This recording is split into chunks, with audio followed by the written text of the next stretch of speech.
जब ध्रुवजीले प्रार्थना ध्रुवजीले गएर भगवानको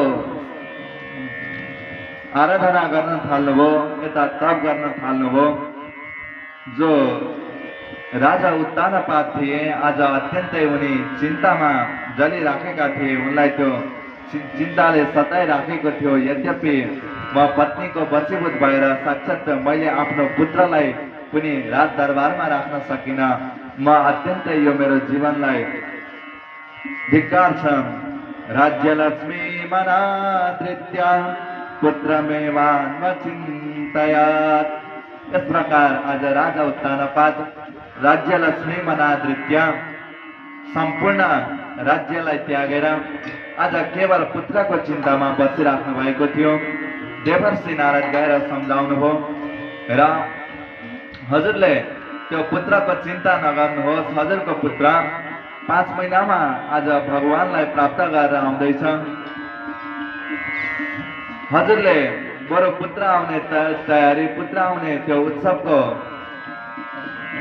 गर्दै गर्नुहोस् र साथमा पुत्रलाई हजुरले त्यो राज्याभिषेक दिने तयारी गर्नुहोस्। र म हजुरलाई अर्को कुरा बताउन चाहन्छु कि जसको कि सदा सुन्दर नीति छ र जो सुनीति छन् ती सुनीतिलाई चाहिँ जो अत्यन्तै संस्कारी थिइन्, जसको सुन्दर नीति थियो, हजुरले उनलाई त्याग गर्नु भएको छ। म जहाँसम्म हजुरलाई सल्लाह दिन्छु कि माता सुनीतिलाई पनि हजुरले आफ्नो साथमा ल्याएर राख्नुहोस्। यस प्रकार राजा उत्तानपादलाई देवर्षि नारदजीले बताइदिनु भयो। देवर्षि नारद यहाँबाट आफ्नो धामतिर प्रस्थान गर्नुभयो। यता जो ध्रुवजी हुनुहुन्थ्यो, उहाँ ध्रुवजी आज भगवानको तपस्या गरिराख्नु भएको छ। कसरी तपस्या गर्नु भएको छ, पहिलो महिना कसरी उहाँले भगवानको आराधना गर्नुभयो, कसरी तपस्या गर्नुभयो भन्दा त्रिरात्रान्ते कपित्थ वदरासना आत्मविद्यानुसारेण मासं निन्यर्चयन् हरिं। त्रिरात्रान्ते यानी कि 3 दिनमा कपित्थ वदरासना कैदका ती फलहरू खाएर, ती बैरका फलहरू खाएर आत्मवृत्त्यानुसारेण मासं निन्यर्चयन् हरिं। यस प्रकार पहिलो मासमा भगवानको भजन गर्नुभयो। पुनः जब पहिलो मास व्यतीत भएर दोस्रो मास लाग्यो, दोस्रो मासमा त अब के गर्नुभयो भन्दा 6 दिनमा चाहिँ तृणपणादिभिश्चेनै कृतान्नो व्यर्चया दिवं। तृणपणादिभिर यानी कि विभिन्न ती सुकेका पत्ताहरू खाएर भगवानको आराधना गर्न थाल्नुभयो। त्यही पनि 9 दिनमा 6 दिनमा ती सुकेका पत्ताहरू खाएर भगवानको आराधना गर्न थाल्नुभयो। जब तृतीय महिना बित्यो, दोस्रो मासलाई पार गरेर जब तेस्रो मासमा चाहिँ 9 दिनमा केवल अभक्ष उत्तम श्लोक मुपाधावत् समाधिना, केवल 9 दिनमा अब त उहाँले त्यो जललाई भोजनलाई पनि त्याग गरिदिनु भयो। भोजन त पहिले नैदेखि त्याग गर्नु भएको थियो। अन्न कैदका ती फलहरू खानु भएको थियो, पत्ताहरू खानु भएको थियो, त्यो पत्ताहरूलाई पनि आज त्याग गरिदिनु भयो र केवल अब त 9 दिनमा पानी मात्रै पिएर रहनुभयो। यस प्रकार तृतीय मासमा भगवानको आराधना गर्नुभयो। चतुर्थ जब तृतीय मासलाई पुरा गरेर जब चतुर्थ मास लाग्यो, त्यो चतुर्थ मासको समयमा उहाँले वायु भक्षोजित श्वास ध्यान देवमधारयात्। 12 दिनमा चाहिँ साक्षात् केवल वायुलाई मात्रै पान गरेर आज भगवानको ध्यान गरिराख्नु भएको छ। जब आज 4 महिनालाई बितेर 5 महिना लाग्यो, पञ्चमे मास्यनो प्राप्ते जित श्वासो नृपात्मजा ध्यायान् ब्रह्मपदैकेन तस्थो स्थानो रिवाचला। आज 5 महिना बित्दा जित श्वास आज आफ्नो त्यो सासलाई पनि सासलाई पनि आज कन्ट्रोल गरेर सम्पूर्ण आज विश्व ब्रह्माण्डको त्यो सासलाई नै आज खिचेर प्राणवायुलाई शुद्ध गरेर ध्यान ब्रह्म पदैकेन आज एउटा खुट्टो धरतीमा टेक्नु भएको छ, बुढी अम्ताले धरतीमा टेक्नु भएको छ र त्यसको माथि आज अर्को खुट्टो राखेर भगवानको आज ध्यान गरिराख्नु भएको छ। आज सम्पूर्ण त्यो वायु पान गरेर गरिराख्दा आज सम्पूर्ण यो त्रिलोकीको नै वायु आज ध्रुवजीले बसमा गर्नुभयो। अब त बिस्तारै बिस्तारै देवताहरूको पनि आज सास अवरुद्ध भइराखेको छ। ब्रह्म इत्यादि ब्रह्मादि देवताहरू पनि अब तत्कालै चिन्तामा पर्न थाले। यो हाम्रो सास कहाँबाट खिचिराखेको छ देवताहरूले पनि जान्न सकेनन्। गएर परब्रह्म परमात्मा भगवान श्री हरिसँग प्रार्थना गरे। के भन्छन् भन्दा नैवं विदाम भगवान प्राणरोधम चराचरस्याखिल सत्त्वधाम्ना विदेहि तन्नो वृजिनाद् विमोक्षं प्राप्ता वयं त्वां शरण्यं। नैवं विदामो भगवान प्राणरोधम। त्यो भगवान आज हाम्रो प्राण अवरोध भइराखेको छ। थाहा छैन यो हाम्रो प्राण अवरोध चाहिँ कहाँबाट भइराखेको छ। चराचरस्य अखिल सत्त्वधाम्ना, हे अखिल चराचर जगतको जो कारण हुनुहुन्छ हजुर त साक्षात सम्पूर्ण भूत प्राणीको हृदयमा विराजमान हुनुहुन्छ। अखिल सत्त्वधाम्ना, यो अखिल जगत संसारको हजुर साक्षात कारण हुनुहुन्छ। विदेहि तन्नो वृजिनाद् विमोक्षम, हामी साक्षात हजुरको शरणमा आएका छौँ। प्राप्त वयं त्वं शरण्यम, हजुरको शरणमा हामी आएका छौँ। हाम्रो आज सास अवरुद्ध भइराखेको छ, सास फेर्न पनि हामीलाई गाह्रो भइराखेको छ। हजुरले हामी हजुरको शरणमा आएका छौँ प्रभु, हाम्रो हजुरले रक्षा गर्नुहोस्। यस प्रकार जब ब्रह्म इत्यादि देवताहरू गएर परब्रह्म परमात्मा भगवानको यहाँ स्तुति गर्नुभयो। जब स्तुति गर्नुभयो उहाँले ब्रह्माजीले अब त भगवानले आज अन्तर्ध्यान दृष्टिद्वारा हेर्नुभयो। अन्तर्ध्यान दृष्टिद्वारा हेर्ने बित्तिकै आज आफ्नो पुत्रलाई थाहा पाउनुभयो। आज थाहा पाउनुभयो कि कुनै मेरो बालक तपस्या गरिराखेको छ, तपस्या गरिराखेको छ। आज यति निमग्न भएर ध्रुवजीले तपस्या गरिराख्नु भएको थियो कि साक्षात त्यो परब्रह्म परमात्मा जगतदाता अनन्त ब्रह्माण्ड नायक भगवानको आज त्यो चित्रपट यानि कि झाँकी साक्षात आफ्नो हृदयमा विराजमान गरेर उहाँले हृदयमा विराजमान गरेर आज भगवानको त्यो दिव्य छटाको आज ध्यान गरेर भगवानको भजन गरिराख्नु भएको थियो। आज भगवानले जब यो देख्नुभयो आज सिधै जानुभयो। भगवान आज त्यो ध्रुवजीको तपस्यालाई भङ्ग गर्नको लागि आज प्रस्थान गर्दै हुनुहुन्छ। सहस्र शीर्षासित तो गरोत्मता मधुर वनं भृत्य दिदृक्षया गता। आज साक्षात परब्रह्म परमात्मा जानुभयो ध्रुवजीको अगाडि। यद्यपि यहाँ सुखदेव स्वामी भन्नुहुन्छ भृत्य दिदृक्षया गत द्रष्टुम इच्छति इति दिदृक्षया, जो चाहिँ आज यसकारण जानुभएको थियो अरे भगवान कि ध्रुवजीलाई दर्शन दिन जानुभएको थिएन अरे सज्जन। ध्रुवजीको चाहिँ दर्शन गर्नको लागि भगवान जानुभएको थियो अरे।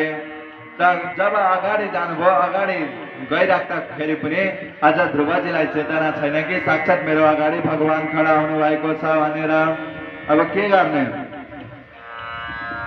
यद्यपि साक्षात भगवान बाहिर हुनुहुन्छ। बाहि स्थितम तदवस्थम ददर्शा, भगवान अगाडि हुँदा पनि आज साक्षात भक्तको अगाडि भगवान हुनुहुन्छ। तर त्यही पनि ध्रुवजीलाई थाहा छैन। आज ध्रुवजीले त्यो भजन गरिराख्दाखेरि भगवानले सोध्नुभयो कि यद्यपि यो भजन गरिराखे भने त आज मलाई हेर्दैनन्। त्यो जुन दिव्य छटा आज हृदयमा जुन ध्रुवजीलाई सजाएर भजन गरिराख्नु भएको थियो, आज त्यो दिव्य छटालाई उहाँले निकालिदिनु भयो। अब त हटाइदिन थाल्नुभयो। ध्रुवजीको आज त्यो समाधि भङ्ग हुन थाल्यो, छटपटाउन थाल्नुभयो। अगाडि आँखा खोलेर हेर्नुहुन्छ, आँखा खोलेर हेर्दा जुन आज भगवानलाई आफ्नो हृदयमा विराजमान गर्नुभएको थियो, साक्षात् उही परब्रह्म परमात्माले आज दर्शन दिइराख्नु भएको छ। बोलिए भक्तवत्सल भगवानको जय। इस प्रकार जब आज भगवानले दर्शन दिइराख्नु भएको छ, आज देख्नुभयो साक्षात् आफ्नो अगाडि भगवान हुनुहुन्छ। यद्यपि स्तुति गर्न चाहनुहुन्छ, केही भगवानको केही गाउन चाहनुहुन्छ, यद्यपि जीव ओठहरू फडफडाइराखेका छन्, हातहरू जोडिराख्नु भएको छ, तर आज त्यो बाणी निक्लिन सकिराखेको छैन। यद्यपि केही बोल्न चाहनुहुन्छ, केही गर्न चाहनुहुन्छ, तर गर्न सक्नु भएन। त्यसै समयमा आज भगवानले आफ्नो पाञ्चजन्य शङ्ख गालामा स्पर्श गराइदिनु हो। स्पर्शपालं कृपया कपोले। पाञ्चजन्य आज जुन शङ्ख साक्षात् उद्धवजीको आज त्यो कपाल प्रदेशमा स्पर्श गराइदिने बित्तिकै आज सम्पूर्ण त्यो सुसुप्ति रहेको बाणी पनि उठेर आए। साक्षात् सरस्वती आज जिह्वामा आएर बस्न थालिन्। अत्यन्तै सुन्दर भगवानको स्तुति गर्न थाल्नुहुन्छ ध्रुवजी। यन्ता प्रवेश्य मम वाचमिमां प्रसुप्तां सञ्जीवयत्यखिल शक्तिधरा स्वधाम्ना अन्यां सहस्रकरणा श्रवणात्वगादीन् प्राणान् नमो भगवते पुरुषाय तुभ्यम्। प्राणान् नमो भगवते पुरुषाय तुभ्यम्। यन्ता प्रविश्य मम वाचमिमां प्रसुप्तां। हे प्रभु, आज जुन हजुरले म भित्र रहेको जुन त्यो मेरो सुसुप्ति बाणीलाई आज हजुरले जगाइदिनु भएको छ। सञ्जीव यज्ञखिल शक्तिधरा स्वधाम्ना। हजुर त साक्षात् यो अखिल जगतको कारण हुनुहुन्छ, अखिल जगतको आधार हुनुहुन्छ। अन्यं सहस्त्र चरण श्रवणात्वगादीन् प्राणान् नमो भगवते पुरुषाय तुभ्यम्। साक्षात् जुन मेरा यी हातहरू, यी चरणहरू, यी मेरा मुखहरू, मेरा शिरहरू आज हजुरको चरणमा मतलब हजुरको स्तुतिमा लागिराखेका थिएनन्, तर आज हजुरले कृपा गर्ने बित्तिकै आज सम्पूर्ण यी मेरा सुसुप्त रहेका हातपावहरू पनि चल्न थाले। सम्पूर्ण मेरो बाणी पनि आज प्रस्फुरण हुन थाल्यो। हे प्रभु, प्राणान् नमो भगवते पुरुषाय तुभ्यम्। भगवते पुरुषाय। हे प्रभु, साक्षात् परपुरुष परब्रह्म परमात्मा हजुरलाई मेरो कोटि कोटि प्रणाम छ। यस प्रकार ध्रुवजीले भगवानको अत्यन्तै सुन्दर स्तुति गाउनुभयो सज्जन। आज भगवान पनि ध्रुवजीको स्तुति सुनेर कृतकृत्य हुनुभयो। ध्रुवजीलाई आग्रह गर्नुभयो, हे बच्चा, तिमीले यत्रो कठोर तपस्या गर्यो, कठोर आराधना गर्यो, तिमी वरदान माग, जे वरदान माग्न चाहन्छौ म आज सम्पूर्ण यो तिम्रो अगाडि संसारका सम्पूर्ण चिजहरू उपस्थित छन्। तिमी के वरदान माग्न चाहन्छौ बच्चा, माग। यद्यपि प्रहलादजीले केही पनि माग्नु भएन। भगवानले भन्नुभयो, मेरा प्रहलाद, मेरा ध्रुव, मेरो दर्शन अत्यन्तै अमोघ हुने गर्दछ। मेरो दर्शन अत्यन्तै अमोघ हुने गर्दछ। मैले जसलाई दर्शन दिने गर्दछु, यद्यपि केही न केही म दिएरै जान्छु। त्यस कारणले गर्दाखेरि तिमी बताऊ, तिमी के चाहन्छौ? तिमीले नमागे पनि जुन तिमीले एउटा राज्य सत्ताको लागि तपस्या गरेका छौ, त्यो तपस्या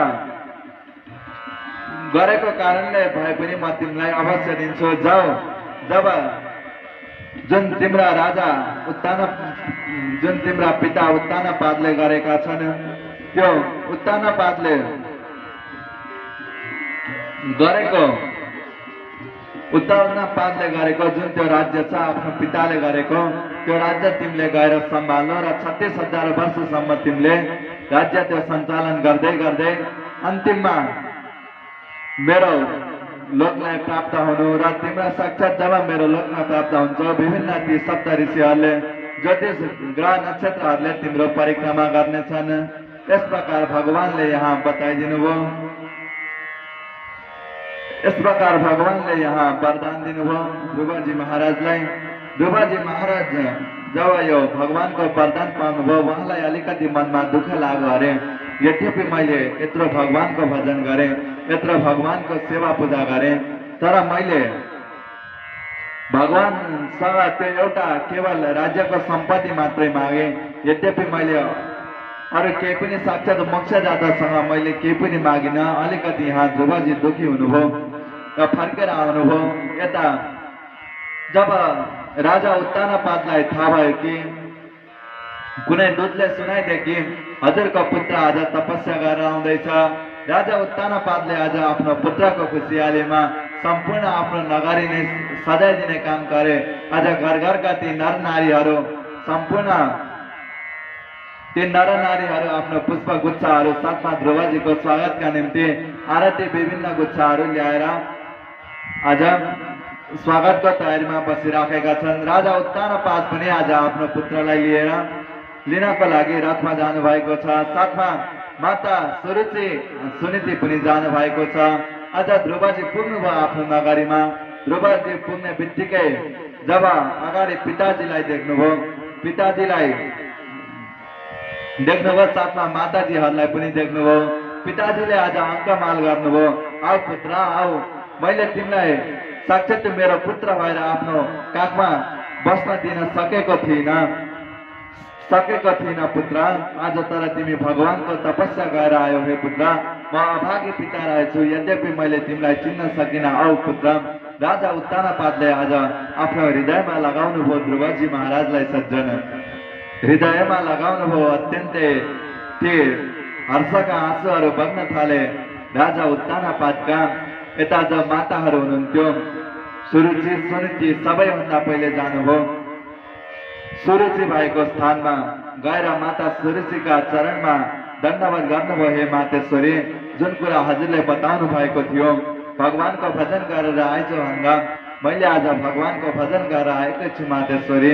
यद्यपि त्यो दिन हजुरले मलाई गाली गर्नु भएको थियो, तर हजुरले सत्य वचन बोल्नु भएको रहेछ। मलाई आज बल्ल थाहा हुँदैछ।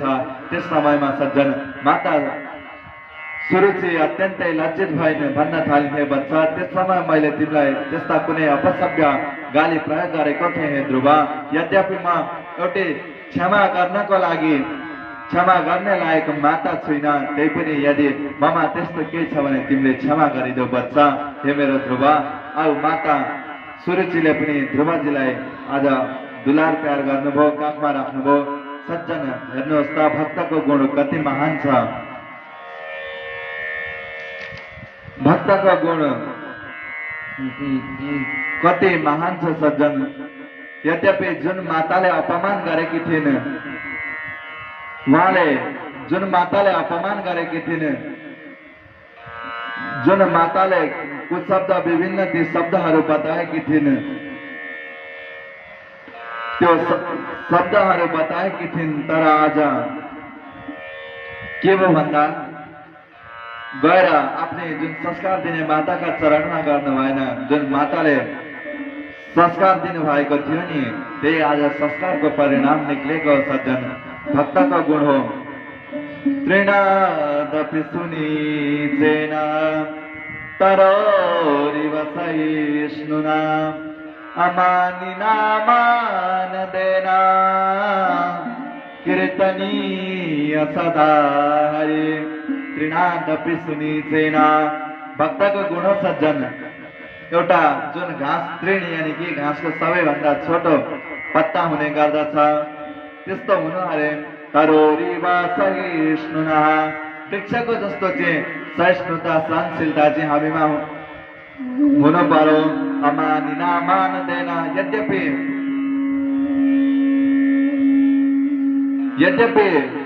ध्रुवजीले त्यो मान अपमान सहनु भएको थिएन सज्जन। साक्षात त्यो मान अपमानलाई पनि त्याग गरेर जुन माता सुनीतिका चरणमा दण्डवत गर्नु भएको थियो नि, परिणाम त्यही हो। कीर्तनीय सदा हरि जो भगवानका यो भक्तहरूको गुण हो। आदि कवि भानुभक्त आचार्य आफ्नो कवितामा पनि लेख्नुहुन्छ, उपकारी गुणी व्यक्ति निहुरन्छ निरन्तर, फलेको वृक्षको हाँगो नझुकेको कहाँ छ र, फलेको वृक्षको हाँगो नझुकेको कहाँ छ र। सज्जन जो उपकारी व्यक्ति हुने गर्दछ, जो गुणी व्यक्ति हुने गर्दछ, ऊ त सदा नै झुक्छ नि। एउटा हामीले वृक्षमा हेरौँ, कुनै वृक्षमा फल लागेको छ भने त्यो वृक्ष रोइने गर्दछ। हो, ध्रुवजी पनि त्यस्तै एउटा वृक्ष हुनुहुन्थ्यो। कस्तो वृक्ष हुनुहुन्थ्यो भन्दा संस्कार रूपी वृक्ष हुनुहुन्थ्यो, जुन माता सुनीतिले, ध्रुव माता सुनीति जस्तो एउटा रुख हुनुहुन्थ्यो, ध्रुवजी जस्तो अत्यन्तै उत्तम फल हुनुहुन्थ्यो, जहाँ संस्कारी बिरुवा हुने गर्दछ, जहाँ संस्कारी माता हुने गर्दछन्। आफ्नो पुत्रलाई सज्जन, आफ्नो पुत्रलाई जुन संस्कार दिएको कारणले गर्दाखेरि आज ध्रुवजीमा यी गुणहरू थिए। सज्जन यो भक्तको गुण हो। यस प्रकार माता सुनीतिका चरणमा पनि दण्डवत गर्नुभयो, प्रणाम गर्नुभयो। माता सुनीतिले पनि अङ्कमाल गर्नुभयो, हे पुत्र, मलाई थाहा छ तिमीले अवश्य भगवानलाई प्राप्त गरेर आउँछौ। ममा जुन एउटा प्रभु प्रतिको प्रेम थियो, जुन सङ्कल्प थियो, जुन विश्वास थियो, आज त्यो विश्वास सार्थक भएको छ बच्चा, सार्थक भएको छ। यस प्रकार माता सुनीतिले पनि ध्रुवजीलाई अत्यन्तै लाड प्यार गर्नुभयो। साथमा राजा उत्तानपादले ध्रुवजीको सम्पूर्ण राज्याभिषेकको तयारी गरिदिनु भयो र ध्रुवजीलाई राजा बनाइदिनु भयो। र राजा उत्तानपाद पनि बिस्तारै बिस्तारै समय सँगसँगै दुईटी पत्नीहरूलाई सुरुचि र सुनीतिलाई लिएर वनमा गएर भगवानको भजन गर्दै गर्दै आफ्नो जीवनलाई व्यतीत गर्नुभयो। यत्र ध्रुवजीले विवाह गर्नुभयो प्रजापति शिशुसँग, जहाँ दुईजना शिशु मार्की पुत्रीसँग विवाह गर्नुभयो। भ्रमी र इलासँग, भ्रमीबाट दुई पुत्रलाई जन्म दिनुभयो, कल्प र वत्सलाई। इलाबाट उत्कललाई जन्म दिनुभयो। र यस प्रकार विभिन्न अत्यन्तै धर्मात्मी राजा हुनुहुन्थ्यो, अत्यन्तै आदर्शवादी राजा हुनुहुन्थ्यो उद्धव। सम्पूर्ण आफ्ना प्रजाहरूको एउटा परिवारको भाँति पालन पोषण गर्नुहुन्थ्यो। यसरी राज्य शासन गर्दै गर्दै एक दिन जो ध्रुवजीको भाइ हुनुहुन्थ्यो उत्कल, उहाँले ती वनमा शिकार गर्ने क्रममा सम्पूर्ण ती यक्षका अनुचरहरूलाई, ती यक्षहरूसँग युद्ध गर्ने क्रममा सम्पूर्ण यक्षहरूको विनाश गरिदिनु भएछ। एउटा यक्षको बदलामा विभिन्न ती यक्षहरूलाई वध गरिदिने काम गरिदिनु भयो। साथमा अब त ती यक्षहरूले अत्यन्तै रिसाए, साथ उत्तमलाई मृत्युको घाटमा पुर्याइदिए। उत्तमको गोविन्दाय नमो नमः। अब त ध्रुवजीले जब यो खबर सुन्नुभयो, ध्रुवजीलाई सहन भएन, गएर ती एक एक बारद्वारा सम्पूर्ण एउटा यक्षको, एउटा आफ्नो भाइको बदलामा सम्पूर्ण यक्षलाई उहाँले विनाश गरिदिनु भयो। अन्तिममा यक्षका अधिपति चन्द्रमा पनि अत्यन्तै डराउनु भयो। अब त जब यो दृश्यलाई मनु महाराजले देख्नुभयो, मनु महाराज आएर सम्झाउनु भयो। आफ्नो जुन नातिको यो कर्तव्यता देखेर भन्नुभयो, हे बच्चा, तिमीले यद्यपि यो गर्न सक्दैन नि, किनकि हेर तिमी त एउटा भगवानको भक्त हौ, भगवानको भजन गरेर आएका छौ र तिम्रो यो मार्ग कदापि पनि छैन। नायम मार्गो विसाधूनां ऋषिकेशानुवर्तिनां यदात्मानं पराग्रिया पशुवाद्भुतस्वैससम्। जुन तिमीले आज यस्तो कार्य गरिराखेका छौ नि, त्यो कार्य त आज भगवानको भक्त, महान तिमी जस्तो भक्तले गर्ने कार्य होइन। त्यो त एउटा पशुवद्भुत वैससम्, पशुबुद्धि भएको व्यक्तिले गर्ने कार्य हो। ए बच्चा, तिमीले नगर यस्तो कर्म कदापि, किनकि नायम मार्ग हो साधुना, हामी त्यो भगवानका जुन भगवानको त्यो भक्तिमा लागेका भक्तहरूको यो मार्ग कदापि पनि होइन। त्यस कारणले नगर हेर संसारमा भगवान प्रसन्न हुनुहुन्छ त तितिक्षया करुणया मैत्र्याचा अखिल जन्तुषु समाप्येन च सर्वात्मा भगवान सम्प्रसीदति। भगवान प्रसन्न हुनुहुन्छ त, भगवान प्रसन्न हुनुहुन्छ त्यो तितिक्षाद्वारा करुणाद्वारा अखिल समर्पणद्वारा चाहिँ भगवान प्रसन्न हुने गर्नुहुन्छ। हेर तिमीले क्षमा गरिदेऊ कि राति एउटा तिम्रो आफ्नो भाइको मृत्युमा सम्पूर्ण निरपराध यक्षहरूको तिमीले वध गरेका छौ। संसारमा भगवानलाई तिमीले मनाउने कोसिस गर। साथमा कुबेरका अधिपति यक्षहरूका अधिपति चन्द्रमा आएका छन्। चन्द्रमाले पनि भने हे ध्रुवजी के वरदान माग्न चाहनुहुन्छ, म वरदान दिन चाहन्छु। हात जोडेर ध्रुवजीले भन्नुभयो हेर्नुहोस्, अर्थन धर्म काम रूपी गति नरुचाउने खान जन्म जन्म रति पद राम यह वरदान। जन्म जन्म रति पद राम यह वरदान। अर्थना धर्म काम रूपी गति नरुचाउने खान। मलाई न त कुनै अर्थ नै चाहिन्छ, न त कुनै धन सम्पत्ति चाहिँदैन, केही पनि मलाई चाहिँदैन। सम्पूर्ण चिजको मलाई पुराण छ महाराज। यदि हजुरले मलाई दिनु नै हुन्छ भने जन्म जन्म रति राम पद यह वरदान आना। यदि हजुरले मलाई दिनुहुन्छ भने त्यो जन्म जन्म एक जन्म नभएर सयौं जन्मसम्म प्रभु श्री रामको भक्ति दिनुहोस्, प्रभु श्री कृष्णको भक्ति दिनुहोस्, प्रभु श्रीमन नारायणको भक्ति दिनुहोस्, अन्यथा मलाई अरू केही पनि चाहिँदैन प्रभु। यस प्रकार ध्रुवजीले यहाँ कुबेरजीसँग यही वरदान माग्नुभयो। अन्तिममा कुबेर पनि अत्यन्तै ध्रुवजीद्वारा प्रसन्न हुनुभयो र सम्पूर्ण वरदान आयु ऐश्वर्य दिनुभयो। कुबेरजी पनि आफ्नो प्रस्थान गर्नुभयो। यद्यपि आदर्शवादी राजा हुनुहुन्थ्यो, ध्रुवजी विभिन्न आफ्ना प्रजाहरूको पालन पोषण गर्दै गर्दै जब 36,000 वर्ष व्यतीत गर्नुभयो यस पृथ्वीमा शासन गरेर, अन्तिममा 37 वर्ष सहस्रम ससास स्थितिमण्डलम् भोगै पुण्याक्षयं कुर्वन् न भोगैराशुभाक्षयम्। 37 वर्ष सहस्रम जब 36,000 वर्ष यस पृथ्वीमा उहाँले शासन गर्नुभयो। शासन गरिसके पछाडि आधा पुण्य आधा पापलाई पनि बराबर बनाउनुभयो र यहाँबाट जानुभयो गङ्गाजीको तटमा। गङ्गाजीको तटमा गएर स्नान गर्नुभयो, भगवानको भजन गर्नुभयो वहाँ पनि।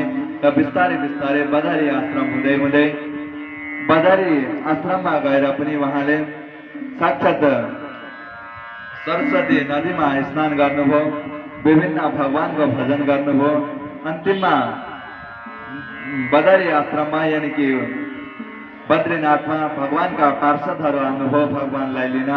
साक्षात आज ती भगवानका पार्षदहरू विमान लिएर ध्रुवजीलाई लिन आउनुभयो र जब रथमा आरूढ हुन लाग्नु भएको थियो, त्यो विमानमा आरूढ हुन लाग्नु भएको थियो, त्यस समय साक्षात त्यो मृत्यु देवता आएर आफ्नो शिर थापे र मृत्यु देवताको त्यो शिरमा पाउ राखेर आज भगवान आरूढ हुनुभयो। मृत्युर मूर्ति पदम दत्वा आरूढात् रथाद्भुतम्। आज साक्षात मृत्यु देवताको त्यो शिरमा आफ्नो चरणलाई राखेर ध्रुवजी आरूढ हुनुभयो। सज्जन मृत्यु देवताको शिरमा पाउ राखेर जानु भनेको यो हो कि जो भगवानका भक्तहरू हुने गर्नुहुन्छ, जो भगवानका अनन्य सेवकहरू हुने गर्नुहुन्छ, उहाँहरू जाने गर्नुहुन्छ त केवल त्यो मृत्युलाई पनि त्यो मृत्युको शिरमा पनि त्यो पाउ राख्नु भनेको भगवानका भक्तहरूको अगाडि भगवानका ती अत्यन्तै जो परम साधन गर्नेहरू जुन साधु सन्तहरू हुनुहुन्छ जुन रसिकजन हुनुहुन्छ उहाँहरूलाई पनि कालहरूले हात जोड्ने गर्दछ अरे।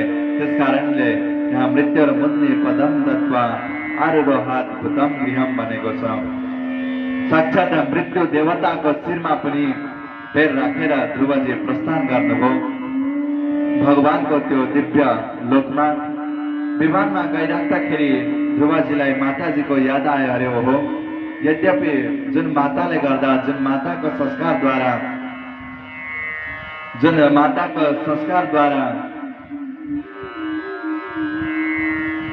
मैले आफ्नो जुन जन्म दिने मातालाई लिएर आइन, म त केवल यो सुख आनन्दमा यी रम्न थाले। मेरी मातालाई मैले पृथ्वी छोडेर आए। जब अलिकति निराशा आयो ध्रुवजीलाई, त्यस समयमा भन्नुभयो मेरी माता त पृथ्वी छोड्नुभयो, हे भगवत पार्षद हो। भगवत पार्षदले भनिदिए जुन हजुर जस्तो भगवानको अत्यन्तै उत्तम परम भक्तलाई जुन माताले वरदान दिनुभयो, जुन जन्म दिनुभयो भने ती माता कसरी पृथ्वीमा रहन सक्नुहुन्छ? हे ध्रुवजी, हजुरकी माता त अगाडि विमानमा गइराख्नु भएको छ, विमानमा गइराख्नु भएको छ। हजुरकी माता अगाडि हुनुहुन्छ, नपत्या हेर्नुहोस्। जब ध्रुवजीले हेर्नुभयो आज माताको विमान अगाडि गइराखेको थियो। यस प्रकार ध्रुवजीले सज्जन भगवानको त्यो दिव्य धामलाई प्राप्त गर्नुभयो र साक्षात ध्रुव लोकमा आफ्नो एउटा अटल ध्रुव तत्त्वलाई जमाएर अझै पनि ध्रुवजी निवास गरिराख्नु भएको छ।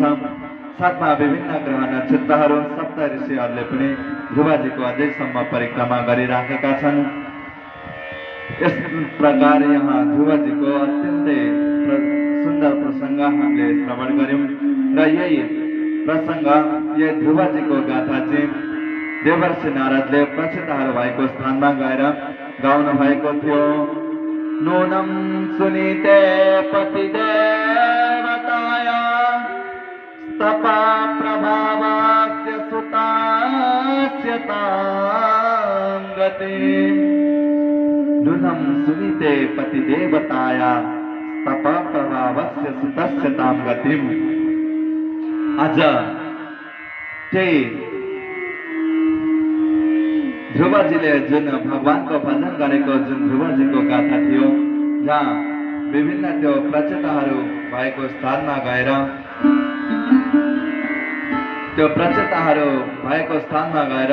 जहाँ नारदजीले गाउनुभयो सज्जन, किनकि जीवनमा सद्गुरुदेवको यति महिमा हुने गर्दछ।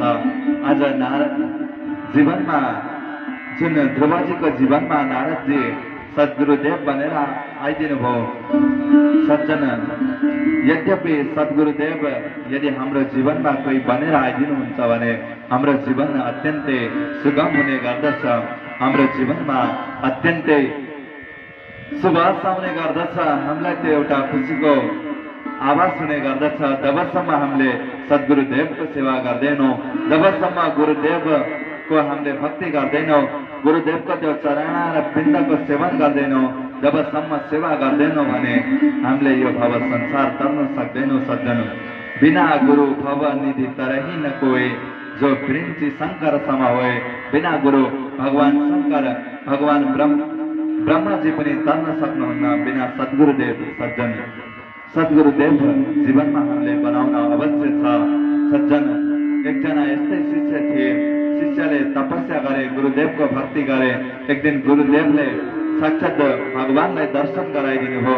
आज साथमा त्यो शिष्यको अगाडि गुरुदेव खडा हुनुहुन्छ, साथमा भगवान खडा हुनुहुन्छ। तर आज शिष्य अलमल परे। सबैभन्दा पहिले मैले कसलाई दण्डवत गरौँ, मैले कसलाई प्रणाम गरौँ? जब शिष्य अलमल परे, गुरु गोविंद दोनों खड़े, काके लागू पाए, बलिहारी गुरु आपको, जो गोविंद दियो दिखाए। साक्षात आज अगाडि गुरु र गोविंद खडा हुँदा त्यो शिष्यले आज कसलाई दण्डवत गर्ने बताउन यानि कि दण्डवत गर्न बिचरा सङ्कोच भयो। गुरुजीले भन्नुभयो बाबु मलाई पहिले दण्डवत नगर, भगवानलाई दण्डवत गर। जब गुरुदेवले आज्ञा दिनुभयो, आज्ञा दिने बित्तिकै शिष्यले आज भगवानका चरणमा दण्डवत गरे सज्जन। जो साक्षात त्यसै कारणले भनिन्छ नि अज्ञानातिमिरान्धस्य ज्ञानाञ्जन शलाकया चक्षुरुन्मीलितं येन तस्मै श्री गुरवे नमः। जुन गुरु सद्गुरुदेवले हामीलाई हामी भित्र रहेका अज्ञानातिमिरान्धस्य तिमिर यानि कि अँध्यारोलाई जुन हामी भित्र रहेको त्यो अन्धकार रूपी अँध्यारो छ, त्यो अन्धकार रूपी अँध्यारोलाई त्यो ज्ञान रूपी दरबारद्वारा गुरुदेवले त्यसको छेदन गरिदिने गर्नुहुन्छ। र चक्षुरुन्मीलितं येन तस्मै श्री गुरवे नमः। हामीलाई अत्यन्तै त्यो निर्मल ज्ञान प्रदान गराइदिनुहुन्छ। त्यस कारणले गुरुजीलाई भनिन्छ नि गुरु साक्षात् पर ब्रह्म तस्मै श्री गुरवे नमः। साक्षात् गुरु ब्रह्म भन्दा पनि अत्यन्तै परक हुनुहुन्छ। त्यस कारणले गर्दाखेरि अत्यन्तै भगवान भन्दा पनि परक हुनुहुन्छ, जसले चाहिँ ब्रह्मलाई मिलाउने गर्नुहुन्छ। अत्यन्तै गुरुदेवको महिमा त अतुलनीय छ सज्जन। जति पनि संसारमा रहेका वनहरू छन् त्यो वृक्षलाई हामीले कलम बनाउने हो भने जति पनि त्यो समुद्रहरू छन् ती सम्पूर्ण समुद्रहरूलाई यदि हामीले मसी बनाउने हो भने सम्पूर्ण यो पृथ्वीलाई मसी बनाउने हो भने त्यही पनि हामीले त्यो गुरुको गुण गुरुको महिमा लेख्न सकिँदैन। सात समुद्र मसी करूं लेखनी सब बन रहा है, यानी कि पृथ्वी सब कागज करूं तब गुरु गुण लिखा न जाए। गुरुदेवको त्यो गुण लेख्न सज्जन हामीले यो सम्पूर्ण विश्वमा गुरुदेवको गुणहरू त्यो गुरुदेवको महिमा लेख्न थाल्यौं भने कहिले पनि लेखेर पार हुन सक्दैनौं। गुरुदेवको महिमा अत्यन्तै अतुलनीय छ। जहाँ नारदजी जस्तो सद्गुरुदेवले आज ध्रुवजीलाई साक्षात भगवान प्राप्त गराइदिनु हो भने सज्जन हामीले आफै बुझौं हाम्रो जीवनमा सद्गुरुदेवको महिमा कति छ, सद्गुरुदेव बनाउन कति जरुरी छ। यस प्रकार नारदजीले प्रचेताहरू भएको स्थानमा गएर श्रवण गराउनुभयो। विदुरजी महाराजले प्रश्न गरिदिनुहुन्छ, हे गुरुदेव म जान्न चाहन्छु ती प्रचेता को थिए। केते प्रचेतसो नाम कस्य पत्न्यानि सुव्रता कस्यान्ववाय प्राख्याता कुत्र वा सत्रमासता। ती प्रचेताहरू को थिए र त्यो को थिइन् सुनिथा म ती सम्पूर्ण चिज जान्न चाहन्छु गुरुदेव। इस प्रकार यहाँ विदुरजी महाराजले प्रश्न गर्नुहुन्छ। साथमा मैत्रेय महामुनि प्रचेताहरूको बारेमा, साथमा त्यो प्रचेताहरू को थिए, कसरी उत्पन्न भयो यो सम्पूर्ण गाथा हामी भोलिको प्रसङ्गमा अवश्य श्रवण गर्नेछौँ भन्दै आजका प्रसङ्गलाई यही विश्राम दिन चाहन्छौँ। भन्दा भएका गल्तीहरू, सुन्दा भएका कमी कमजोरीहरू उनी परब्रह्म परमात्माको चरणमा समर्पित गर्दै हजुरहरूले पनि आफ्नो बन्धु बान्धव इष्ट मित्र छोरो नाति पनाति मानेर क्षमा गरिदिनुहुन्छ। भक्तवत्सल भगवानको जय।